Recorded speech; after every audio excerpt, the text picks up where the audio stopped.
Welcome to Storytime with Pete, the show where I take a good, hard look at life, money, and the absurdity of it all. Today we're diving into a topic that's personal, a topic I used to criticize only to find myself now fully immersed in it.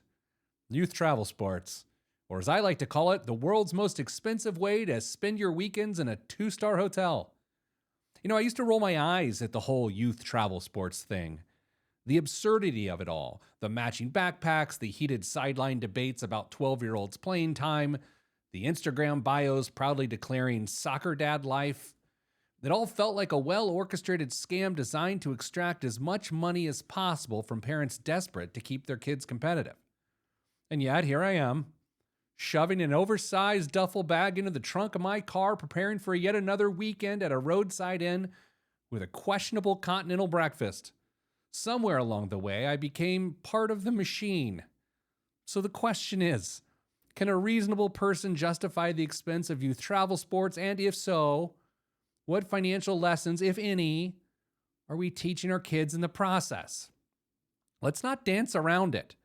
Travel sports are expensive. The team fees alone can run anywhere from $2,000 to $5,000 per season.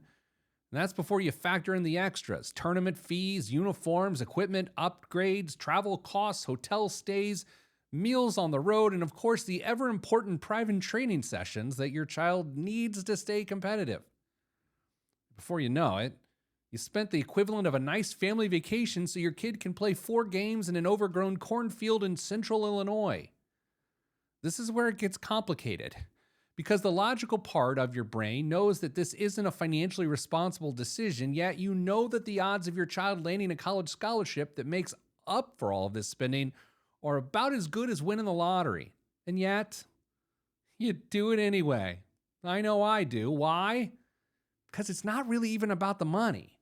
We tell ourselves that we're making an investment, but not in the way financial experts would define one. The return on investment here isn't measured in dollars, it's measured in experiences. It's in the car rides filled with inside jokes, the lessons learned from heartbreaking losses, the resilience built through years of hard work. At its best, youth travel sports can teach discipline, teamwork, time management, and how to handle adversity, including 2-star hotels. These are skills that will serve a child well in life long after their cleats have been tossed into the back of the closet for the last time. But here's the uncomfortable truth. Not every family can afford this, and yet many stretch themselves thin to make it happen anyway. This is where travel sports starts to feel less like a choice and more like an obligation. If you're a middle-class family, the pressure is immense. You want your kid to have the same opportunities as their peers. You want them to not be left behind, even if it means putting money on a credit card or sacrificing your own financial security. And that's the part we don't talk about enough. For every family that can comfortably afford this and joke about the inconveniences, there's another that's quietly taking on debt to keep up.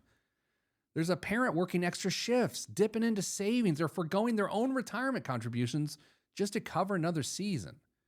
So how do you justify it? How do you find balance between wanting to give your child the best opportunities while also maintaining financial sanity? If you're going to do this, and let's be honest, if your kid is deep into it, you probably are, then it helps to have a little bit of a plan. First, set a budget. This isn't one of those we'll figure it out as we go budgets. Instead, decide ahead of time how much you're willing to spend per year, and don't let the emotional whirlwind of competition weekends push you past the limit. Second, don't buy into the hype. Not every kid needs private coaching, the most expensive cleats, or to play on the most elite team. Some of the best players in the world grew up playing in the streets with whatever ball they could find. Now I'm sounding like a very old man. Talent isn't purchased, it's developed. Third, travel smarter. Find cheaper hotels, carpool whenever possible, and plan meals in advance to avoid the $60 per meal fast food trap. Just because you're traveling doesn't mean you have to hemorrhage cash. And finally, be honest with yourself and why you're doing this.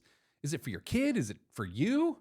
Now look, there's no shame in supporting their passion, but if you're going broke chasing a dream that isn't even theirs, it might be time to reevaluate. So here's the bottom line. Youth travel sports can be an incredible experience. It's also an industry. one that thrives on convincing parents that spending more equals caring more. It's a system that doesn't always consider the financial realities of middle-class families trying to keep up. So before you book that next tournament hotel, ask yourself, is this worth it? The answer is yes. Make sure you're doing it in a way that doesn't compromise your financial future, because trust me, the only thing worse than spending every weekend in a 2-star hotel is realizing that years later that you traded your own financial stability for a bunch of plastic medals, participation trophies, and soggy waffles. This has been Storytime with Pete. I'm Pete.